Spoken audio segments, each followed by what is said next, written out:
Hello, hello, hello. Welcome to The Kids Are Asleep.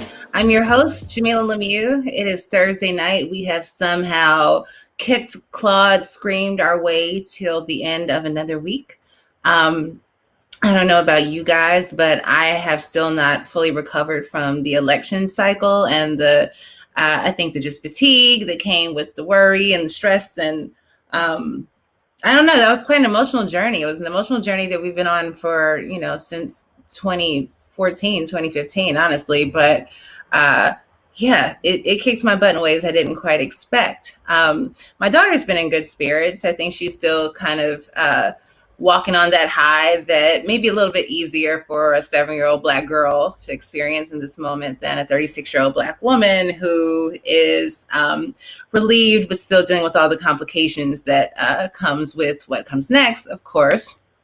But what I have, in addition to just kind of coming back to life, if you will, and getting on track with working and getting things done around the house again on a relatively normal, healthy, adultish pace, I really had to reconcile the fact that, like, we're mourning a lot, right? Many of us have lost friends and loved ones, either due to COVID or during COVID, which means that we weren't able to gather and grieve and do the things that we would typically do. Many of us have lost jobs, have lost relationships, have lost the ability to function in the world in the way that we're used to functioning. And I think there's certain things that, like, I've talked openly about, with you guys, with my friends, that I was very clear on early on, right? That I knew that I was going to miss traveling for work. I miss dating. I miss men. I miss my family. But something new, I feel like every week there's something new that I hadn't thought about that was a part of my life that no longer is. And while I've definitely made a lot of space to grieve for my daughter, the loss of, two essentially academic years, or if we're fortunate, half of last school year and the majority of this one. And I thought about what it meant for her to not be in school and to not do second grade in a classroom and just missing her friends. But I hadn't thought about second grade as the milestone year for her that it was for me, or rather that the loss of that and just some of what comes of being a second grader and finding your place in the school building and walking a little bit higher and a little bit more confident and having a first grade teacher that you go back and say hi to, and picture day and school plays and just all the stuff that comes with having a kid in school, that's been stripped away. I'm really feeling very down about it. And I have to be honest with that. And I don't want to burden Naima with it because I don't want to remind her, it's certainly not something that's left her thoughts, of course, but I don't want her to feel bad because I'm feeling bad. She's already feeling terrible. But of course, we could be feeling a bit better right now if there had been a better governmental reaction to the pandemic. We might not be in our houses right now. The show probably wouldn't exist. I would probably be doing normal Thursday night things like hood rat stuff with my friends, or parenting, or just not spending 75% of my time in the house. Maybe we would be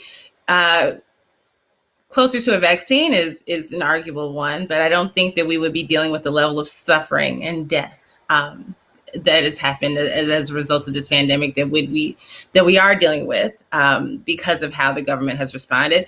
But there's also, I think, a lot of responsibility that has to be placed on the shoulders of American people, and I don't think it's fair to simply make this a matter of if our leadership and our government doesn't respond to something correctly, if they don't direct us in the right direction. Yes, I'm trying not to look at myself, but I'm noticing some hair things going on. So excuse me, I'm making a few little adjustments, but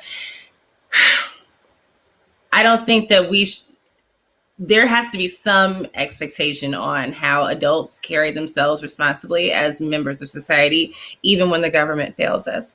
And so we've known for months and months that the best thing to do would be to stay as separate as possible, to reduce social interaction, to either have pods or to only stick with the people in our own households, not to go out to dinner, not to go to the club. But yet here we are. States have reopened or failed to close in the first place. People have gotten lax and comfortable. And so all this grief and loss and mourning that we've had to deal with in 2020, What will 2021 hold for us? Will a vaccine be enough to turn things around quickly enough for us to have some semblance of a normal year? How many more people have to pass away? And how many more days do we have to spend away from each other because folks can't stay away from each other right now? That's been on my heart. It's been on my mind. I talk about it a lot on Mom and Dad Are Fighting, and it comes up a lot in Care and Feeding, but it's bothered me. It's bothered me to my core because essentially, I think the worst thing you could have told Americans was that it's possible to spread this and not know you have it. You may be okay, but you could give it to other people. That messaging was enough for people to feel like if I'm not sick, I'm not sick. And what comes after that or who else might be affected is no concern of my own. When we were told that, this is something that disproportionately will impact older people and people with pre-existing conditions and disabled people, a lot of folks heard that and it was no longer their concern. And so here we are, 250,000 people dead, still in the house. And now Thanksgiving is coming. It's a holiday that means a whole lot to a whole lot of y'all. Not me. I'm not a fan. I can tap out on all those big food-centered holidays, honestly, for my mental health. And I don't have a big family that celebrates them. So I'm totally cool not doing the whole Thanksgiving thing. But I recognize that a lot of folks around me love Thanksgiving and are dealing with the fact that they've been separated from their loved ones for months and months on end. And so now they're inclined to get together, to go to somebody's auntie's house, to go to Big Mama's house, or to say, oh, there's only 9 of us gathering. There's only 7 of us gathering, as if that's okay. And I am freaked out about what comes next. I'm not a health expert. I'm simply listening to the experts. I'm not dispensing any sort of official advice on how to slow coronavirus. Far be it from me to say that I have all the answers. But everything that's been in front of us for the past 6 months is pointing to a need to not do the big family Thanksgiving thing. But yet, a lot of folks are thinking about doing it. So, racked with concern about this very issue, I reached out to a sister who I have a lot of admiration for, somebody who is an incredible force in the culture space and someone I've admired for a very long time, Eunique Gibson. Please bring Eunique to the stage virtually because we're stuck in the house. Eunique is a content, I think creator is too small a word. She's a content dreamer. She's a force. She's the genius responsible for both Because of Them We Can and Culture Tags. And I want to jump right into this conversation, Eunique, because I am shook. Like, I'm so afraid that this is going to be so bad that we talk about Thanksgiving in the way that we talk about 9/11 or something, that this is going to be like a Thanksgiving massacre, that people are going to get sick. And I hope I'm wrong. But, the numbers are trending up. What are you hearing in your community of friends, your social networks, and your family? Are people getting together? Are they doing smaller get-togethers, or are folks planning to stay? Are they going to follow the best advice, the best known advice, and stay in the house with their household? Yeah, well, first piece, Jamilah, thank you for having me. The feeling is definitely mutual as far as our admiration goes from one another. I'm hearing mixed signals, right? So I hear from people that I follow on Twitter, people that I admire from afar, who are talking about getting together with their family members, with very small groups or clusters of people. In my family, we have decided against getting together. We are looking towards more virtual options, but unfortunately, I know way too many people who believe that they're erring on the side of caution by only assembling with maybe like 10 people versus the traditional 30 or 40 or 50 people. And you and I both know that getting together with anyone outside of your home is a risk, period, that no one should be trying to chance right now. It's just crazy. I've been grappling with this question for the last couple of weeks, really since around the time you and I spoke about all of this. What do you, if anything, do you think could have been done differently in terms of Black folks specifically to really get the message about Corona in our heads? Because one, we've heard that we're disproportionately affected, right? Like that messaging is out there, right? It's something that's being repeated frequently. It's something that local officials are talking about. But we're also seeing these images of folks in clubs and big parties, right? We're hearing things within our circles. We know folks who've had events. Do you think this is simply a matter of Black Americans are Americans and we're just kind of doing what everyone else is doing, which is expecting something of our leadership that we're not getting? And so since they're not taking it seriously, we're not taking it seriously? Or do you think there's something else to it? I've struggled with this question because we don't normally go with the flow, right? Like when we see other folks doing things, we tend to go in the opposite direction, right? Like we are like, nope, I'm good. The Black people always die first in the scary movie. So we do things differently. In this instance, I think that it is a combination of things. I think when we first heard about coronavirus, from a leadership perspective, when you look at the government, I don't think that it was really stressed how serious this virus is. And I think that trickled down and got into a lot of people's heads and allowed us to really diminish the impact that it has inevitably had. You were on Twitter with me and everybody else when folks were like, putting up pictures of Ginger Ale Bold, and we were, just joking about it because that's how we cope, right? We cope with our trauma through comedy, through laughter. But I think that we did that so much, so early on that we really thought that like we were invincible when it came to this virus. That was what people were saying in the beginning, right? Like Black folks can't get it. And then you started to have, in a very interesting way, celebrities that started to almost like pop up, like Idris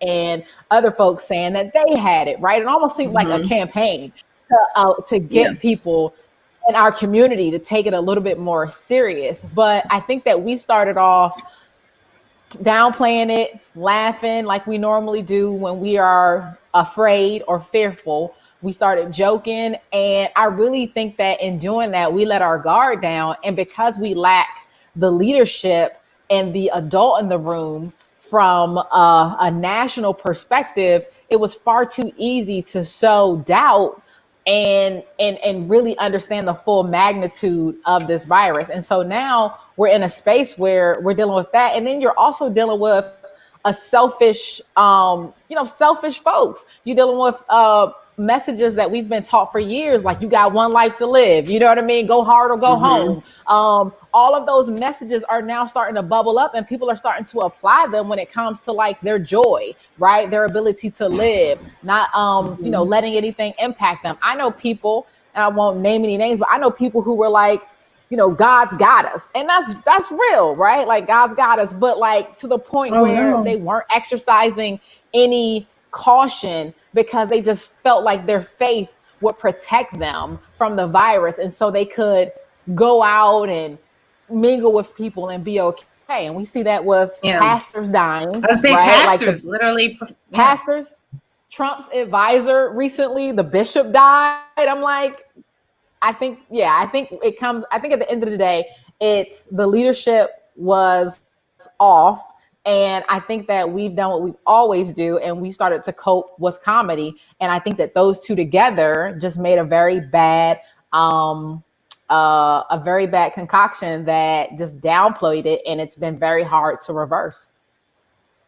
I think I'm also curious to see what sort of impact the change in airline and hotel prices might have to do with the spread, just because like folks who couldn't afford to travel for pleasure, before, the last time I looked at hotels, I was astounded, just out of board, like I just out of curiosity, how much is it, cost to stay in Manhattan right now, or how much does it cost to stay out here? And like, you can get some deals. You can get some really good deals. And I see, like I live in LA, so I see tourists, like you kind of quickly can tell who's a tourist and like not just a tourist, like, oh, I'm here on business, or, like literally like we're doing it up. We're having a vacation. This is a moment. There's a rental car. Like there's a whole thing happening in the midst of a pandemic. And you're traveling to LA of all places where things were better here early on, but now they're trending horribly, partially because things reopen, and there's also that. Yeah. No, I was gonna say I know someone who took their whole family to Disney World like recently, and it's just I don't. But to your point, it's cheaper, and I Yeah. just don't. I don't. It's so hard for me to understand because it's just like, yo, you have that experience at the expense of what? Like, what are you? It's like the people who are having these big weddings and their grandparents are attending, and then it's like, hearing about the grandfather getting sick and then dying. It's like, Hmm. guys, like but I think it's short thinking. Absolutely. And that's, yes, that's to your point that it's not as if, even if you don't know someone who has had it, one in every 1,000 Black people in this country has died of COVID, has died. Like, so even if there isn't someone who's close in your circle, like either it would be impossible to say you don't have a friend of a friend who's, lost a parent, or, someone who's taught the school you went to, or just hearing those stories, like reading those stories on the, like, I consumed a lot of COVID content very early on, and I kind of credit that with putting that fear in me, because I didn't have a moment, I didn't take a moment to like not take it seriously or to think it was a joke. Like from when I started reading about it, it was like, and I started reading about what was happening in Spain as opposed to focusing on what was happening here, and I was like, oh, if this happens to them, why would I think that things are going to be different? They're cheering for essential workers at night. They're shut down. Like I remember the Spain shutdown was a moment because it was like, wait, these things don't happen where white folks live. Like the Yeah, idea of somebody telling you you can't come out of your house, like you're not used to living under this. These sort of conditions don't exist in this sort of nation. So why is it happening? Because shit yeah, is real. And, it's and real. unfortunately it's real, but unfortunately, we don't have that kind of leadership. So, with that, we have this holiday in front of us. I know you and your family are going to do some fun socially distanced stuff to stay connected and see each other's beautiful Black faces and love on each other and eat together, but not talk about how you all are going to celebrate the holiday this year. Yeah, we're most likely gonna make it a Zoom night. We're probably going to. I'm not the cook in the family, but my mom cooks, my husband cooks, and so we're probably gonna cook our own meals with our families in our homes, and get on Zoom and just like chop it up, right? Have a conversation, laugh. We'll probably play culture tags, most likely. I haven't seen my nephews in a long time because they've been playing basketball or out and about, and so we'll just be getting together on Zoom and just trying to get some semblance of normalcy through that virtual connection. But for me, it just feels better to not be in the room. And I also think I'm going to try to get my mom to like drop off or go pick up off her doorstep some sweet potato casserole. So that might also be the move. But yeah, it's all going down virtually over here. What about for you? I know you don't. Yeah, I'm not a big Thanksgiving person, so I'm happy that this is. I shouldn't say I'm happy. I would much rather. I would give anything to be able to just do a traditional Thanksgiving this year. Like, Yeah. but since that's not the case, and because I did family stuff the last 2 years in a row, I took Naima to Chicago, and we did 1 year with my mom, and the next year at her dad's mom's house.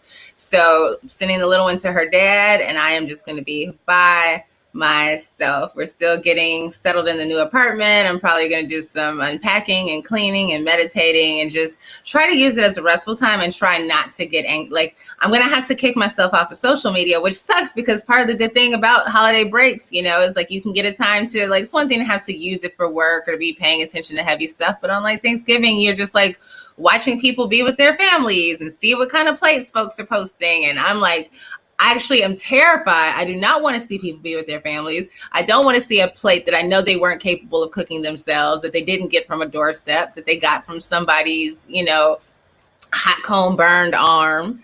And, right? Like that was lovingly prepared for them for somebody who we're supposed to protect. Like Right. Thanksgiving puts the most vulnerable, essential figure in our community in the line of fire, and that's the matriarch. That's Yeah, that's for that's sure. Big Mama. That's Grandma. This is Yeah, her that's day. Big Mama. This Yeah, is her for day. sure. This is And where we like, get together. and it's I think something else that's jarring for me. Like you said, typically if if folks are going one way and that don't look like it, we do our own thing. We that's why the majority of Black women voted for Hillary Clinton. That's why the majority of Black women showed up and Black folks showed up for Joe Biden, right? It's like, even if it may not feel like the thing we want to do, it's like, we're going to do what's in our best interest. Like, we typically try to like go for what's going to keep us safe from harm. This is one of those instances in which we're running, many of us, straight direct into the harm. But like, I don't know. I'm hoping that somewhere in this next week or so. Oh, this was going to say, I'm sorry, I lost my train of thought for a minute. There's like this disconnect, because usually I feel like our elders are risk averse to a fault. Yeah. Right. In fact, that's part of the reason why, the ticket went the way that it did, and it ended up being Biden versus a Bernie Sanders or somebody, or Kamala herself, like somebody, further left, or a person of color. Right. It's like this idea that like, what's the safest bet for us? But so many of I'll say, like, compared to peers that I've talked to, I have been kind of scared at the level of misinformation and kind of, skepticism that some of the older people in my family have expressed towards some of the narratives about COVID, despite being right in the demographic where people are dying, and so if it's up to us to convince them not to do this Thanksgiving thing, like, I know people that would have a very hard time telling their mothers no, at our big age. At our big age. It's definitely I mean, disinformation is a huge problem. And if you look at the demographics of folks who are spending the most time on Facebook, where it is pretty much a bed for disinformation, it's our elders, right? It's our elders, it's our grandmothers, our mothers. Like, my mom is like huge on Facebook. She's probably watching now. Hey, Mom. But like, I'm always telling her, like, don't share that. Like, that's not real, right? Like, that's not a real article. And I do feel like it is effective in downplaying how serious this virus is. And so it's you also see people who are like talking to their parents, and their parents are like, I'm grown, right? Like, early on with the pandemic, I remember seeing folks on Twitter who were talking about how their mothers and their fathers were like, I'm good, I'm grown, you can stay in the house, but I'm gonna do my thing. And it really, for me, like, it took me to plead with my father to like really understand, because he was, my dad's like, I went to Vietnam, he just got all these different stories. And I'm like, okay, but this is different. Like, he's like, I had, heart attack, bypass. And I'm like, this is different. Exactly. Like, I had to plead with him to like stay in the house. And then we finally, like, he plays golf like almost every day. And like, I'm like, okay, I can get down with golf because it's just you're not riding with other people. But to get it to click to him, like, bruh, you can't go to the barbershop. Like, you actually can't keep a fresh shape up. Like, you got a wolf, like, you're going to be okay, was very challenging. And I know that a lot of people had to go through that. And so now, if you think about it, early on, we thought this time we were going to be back to normal. We thought this was going to be it. Okay, we're going to shut down in March. Okay, we're all going to do this group project together. We're going to shut down in March. We're going, March. Okay, fine. To the summer. But then when the summer hits, we're going to be good. Then the summer came and we were like, okay, we see that there's nobody with a leadership presence paying attention to science from the presidential level or the federal level. So, okay, now we see that states started doing things individually. So it became very clear, very fast that like we were going to be right where we are right now. But I don't think that anybody outside of the scientific or the medical field could have projected like just how dire things are right now. So we're back in that space where I think the people who were thinking about getting together for Thanksgiving are probably just like, there's no light, right? Like, where's the light at the end of the tunnel? So you have people that are just kind of like, I'm good. Yeah. So that's what we're dealing with. And that, I think that sense of there's no light at the end of the tunnel, or if there is one, I can't see it, has a lot to do with a lot of the high risk behavior that we see, I mean, in our day-to-day lives, in terms of how people eat and how they are with their sexual behaviors, just this idea, street violence, like, so I have not, this country has not protected me. In fact, is put me in harm's way. My community is not protecting me. What do I have to live for? What am I fighting so hard for? And the idea of sacrificing everything that makes life pleasant or pleasurable, in the service of saving life, possibly, because it's this thing we don't quite understand, that we don't quite have our brain wrapped around. And if you haven't seen it up close, it shouldn't take that wake up call. But for a lot of people, it's literally seeing someone that they know go through, not just knowing that someone that they cared about passed of COVID or, is very sick with COVID, but watching them go through it. I want to get back to, I know it's so heavy, and I can't, as much as I try, I'm like, yes, Thanksgiving, let's just talk about, let's talk about your game. I'm just like, oh, it's just this thing that's sitting on us, and when you talked about fall, but this was when it was going to be over, that is so to now have hit when we got into September. I think that for me was very painful, because I knew, I was like, the year is, I knew toward the end of the summer, but September was when it was really the year's over, it's a wrap, January is not looking good, nor is February. There's a possibility, but that's going to be a wild card. That's the big, but I heard I always had a few super skeptical folks, in my ear that were talking about next summer being when we came out. And I don't think the way I had friends who were they weren't as cynical as I was to even say what's going to be the fall. They were still holding out for the summer, but I couldn't embrace next summer. I was like, that's madness. I think about it's thrown my life timeline off. There were things I was thinking about another baby, and marriage, and kind of what does this look like? I'm only for a few years away from 40. So it's kind of all of these things, there was a plan for kind of how that came together, and now we've lost 2 years. And a blessing, it's a blessing to still be here. But it sucks to have lost 2 years. But we're not at 2 years yet. We're almost there. Though. I know.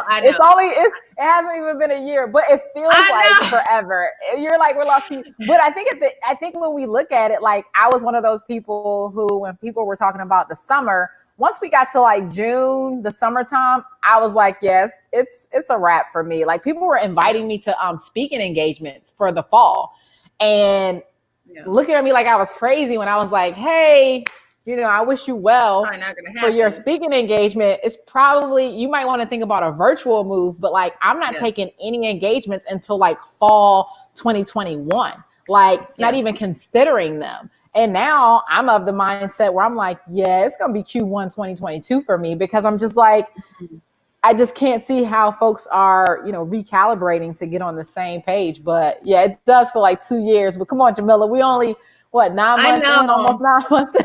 I know. I'm thinking of 2021, and then kind of how we lost half of 2020, right? It wasn't all, well, no, just February. We lost 2020. Yeah. For sure. So I'll keep hope alive for it to not be 2 years, but it's feeling like 2 years. Eunique, tell us about Culture Tags, your very fun game that folks can play with their loved ones from a distance on Thanksgiving.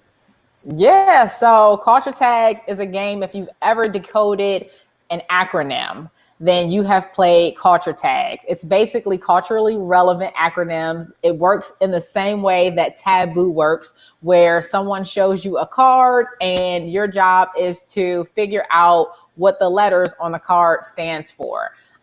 It's great because you can play it virtually. You can play it in person. Although I'm like you, if I see people playing Culture Tags and they're tagging me and it's a group, I'm like, oh, no.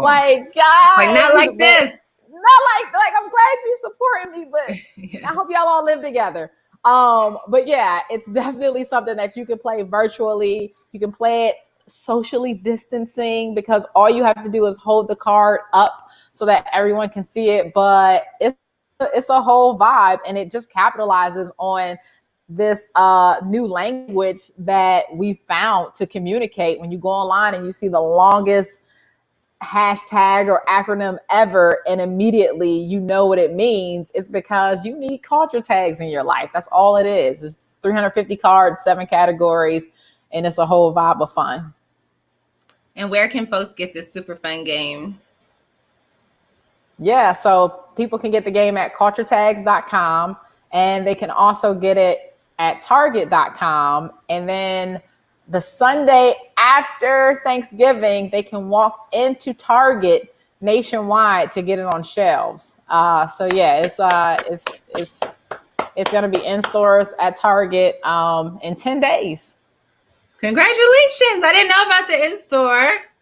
That's a big Yeah, one. I That's a haven't big really one. announced it, but yes, it's kind of huge. So nationwide, Targets all over are going to carry culture tags because the people need it. I mean, to your point, we talk about like joy, like that's the great thing about culture tags. Like I could have never planned this out the way it's hit, but like so many people are like, yo, I play this with my mother. I play this with my teenage son. I have teachers that are playing it with their students. I have supervisors that are using it as icebreakers to play with their team members. And it is bringing joy because when you decode a culture tag that reminds you of something that your mother used to say when you were younger, like, because I said so, or do I look like boo boo the fool to you? And it clicks, it reminds you, it's nostalgic. It reminds you of a story. And then you start to talk about it. Or if you're playing the songs and lyrics category and you're doing something from SWV and then all of a sudden it turns into karaoke, it's definitely bringing joy. And I think the great thing is for the moments that you play, it's almost as if you forget about what's going on in the world. Well, before we get out of here, there's another little game I want to play. But first, forgive me for not asking this at the beginning of the conversation. This does connect to the game that we're going to play. How are your sweet little ones? All my little ones are good. Yeah, so I have 3 kids, ages 12, 8, and 4. And they're busy. They're super busy. They're super clingy now because I was traveling a lot like you, like every week, every other week. And this is the most I've ever been home since I've had kids. Yeah, So same. they are loving it, and they are my shadows. They're probably like hiding or sneaking, trying to peek under the door right now. But they're doing really well. I love it. So inspired by my little one, there's a game we play every week. One quick question. I don't know if this is the case for your 2 smallest or if this was the case for your 12-year-old when he was younger, but Naima has a habit of waiting until the worst possible time to ask a quick question. So my favorite example is her, right? We've been at Alvin Ailey for about 5 minutes. The show just started. And she looks over at me and she's like, I got to ask you something real quick. I'm like, what? And she's like, why is it that when Michael Jackson was a kid, he was black, but when he was an adult, I was like, okay, so this is not the time. That's time. So I'm going to put 60 seconds on the clock. And in the spirit of an 8-year-old, I'm going to ask you as many quick questions as you can get through in 60 seconds. So we're rushing out the door. We got something to do, but I just got to ask you something real quick. And I got to ask right now. You ready? And I have to answer? Mm-hmm. Okay. All right. I'm ready. Okay. Mom, what does BBHMM stand for? Like the Rihanna song. BB. Why am I drawing a blank? I think that's. BBH. I saw it was the answer on culture tags. It was better have my BB. money. Better have my money. It means, but what does the B stand for? The B stands for beautiful. Beautiful. The B stands for beautiful. Beautiful better have my money because everyone's beautiful. That's what it stands for. So why do they better have your money? Oh, because I loaned them some money, and whenever someone loans you money, you got to pay them back. And if you see them out there spending money, you gotta check them. So, the B for today, the B stands for beautiful. So beautiful better have my money. I don't think Rihanna was saying beautiful, Mom. I mean, she might have been referring to a female dog, but that's something that we can talk about at another time. How about it? How about it? We made it through one question. We made it through one. But it was a good. It was one specific to you. It was yes. I was like, I'm sure is your daughter into Rihanna yet, or Beyonce, or any of the girls like who are so lovable but also very adult? No, Sage is into she's into Alicia Keys. Like it's the craziest thing. Yeah, her favorite song is "Girl on Fire," and she sings it and she dances to it, and it's funny. So yeah, that's her thing. Oh, that's adorable. Yeah, I adore Alicia Keys. I'm not a fan of that song. That would probably break something in me. But that's also that's such a sweet. She's such a perfect artist for a little girl, though. She's so like Naima loves Beyonce and Cardi and Meg. And Beyonce, she gets to hear a lot of her music. The other girls, she's just singing them, but she's in love with just singing them. And so it's kind of like the other day she asked her who her favorite rapper was, and she said Beyonce. I was like, okay, and Cardi was number 2. And I was like, man, I need the girls to make we need a couple child-friendly radio hits. I need the rap girl. I need Megan to make a song my daughter can hear. We need something like that. Or we need Naima and Sage to make one. They just need to do their own thing. That might be the move. We might have to get them on some Black Kids Bop, do their own jam and call it a day. Cause I don't know if they're coming to save us. So we might have to make that a move. Okay, I'm going to text you my Black Kids Bop idea because I actually have one that I've been thinking about for a long time.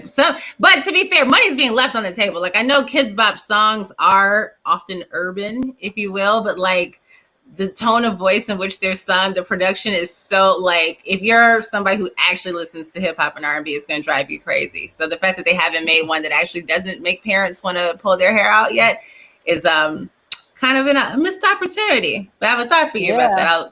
I'd love to hear what you think about it. Text me. This was so much fun. I'm so glad I got to see your beautiful face, and I'm excited to hear about your socially distanced Thanksgiving. And I hope that folks are going to play culture tags next week, and they're going to, get on Zoom and ask Mama how to make macaroni and cheese, and they're going to burn, and they're going to burn it, and she's going to laugh. And there'll be lots of screenshots, and we'll stay safe and happy and healthy from a distance. That is what I'm hoping for. So Eunique Jones Gibson, thank you so much for your work, for your grace, for being here tonight. I really appreciate you, and I hope you and your family have a really nice holiday break next week. Thank you, Jamilah. I appreciate it. No problem. And to you guys, thank you for watching. I know all the Black people are watching Versus tonight. It's totally fine. I didn't know it was going to be tonight. How could, we have known. Nobody could have seen this coming. But thank you for sticking with us. We'll be back next week with Don Will, multi-hyphenate artist, content creator, DJ, comedian, rapper, etc. And we will be right here on Thursday night, 10 o'clock Eastern, 7 p.m. Pacific. For the kids are asleep. I'm Jamilah Lemieux, and I'll talk to you next time. Be safe, stay distant.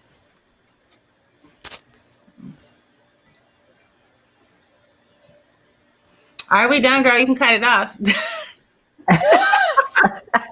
Show's over. Hope our beloved producer is not going to the restroom. You might just be sitting here watching us. Hey, November 29th, we're playing Culture Tags virtually. Spice Adams, Kev on stage, Lovey, and we're getting a dope auntie. So that's Sunday night. Everybody can play. Everybody can play against them. So it's a free event. We're going to be sending the link out really soon. So November 29th, that's Sunday, next Sunday.